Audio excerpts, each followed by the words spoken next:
ਹੱਥ ਅੰਗਰੇਜ਼ੀ ਵੱਲੋਂ ਟੈਟ ਸੀ ਸਾਡਾ, ਲਹਿਜਾ ਥੋੜਾ ਫਲੈਟ ਸੀ ਸਾਡਾ, ਨਖਰੇ ਵਿੱਚ PhD ਸੀ ਉਹ, ਜਦੋਂ ਹੋਏ ਲੱਗਿਆ ਦਿਸ ਨੂੰ ਦੈਟ ਸੀ ਸਾਡਾ। ਮੈਂ 18 ਤੇ ਉਹ 22 ਸੀ, ਮੈਂ 18 ਤੇ ਉਹ 22 ਸੀ, ਜਦੋਂ ਹੋਇਆ ਪਹਿਲਾ ਚੈਟ ਸੀ ਸਾਡਾ।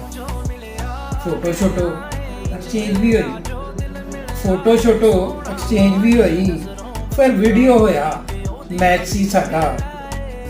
ਗੱਲ ਹੌਲੀ ਹੌਲੀ ਖੁੱਲਣ ਲੱਗ ਪਈ, ਗੱਲ ਹੌਲੀ ਹੌਲੀ ਖੁੱਲਣ ਲੱਗ ਪਈ ਕਿ ਰੰਗ ਤੇ ਫੇਵਰਟ ਬਲੈਕ ਸੀ ਸਾਡਾ।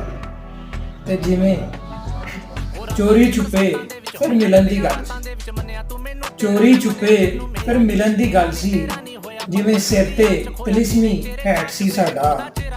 ਤੇ ਗੱਲ ਰੁੱਸਣ ਵੱਲ ਜਦੋਂ ਜਾਂਦੀ ਲੱਗੀ, ਗੱਲ ਰੁੱਸਣ ਵੱਲ ਜਦੋਂ ਜਾਂਦੀ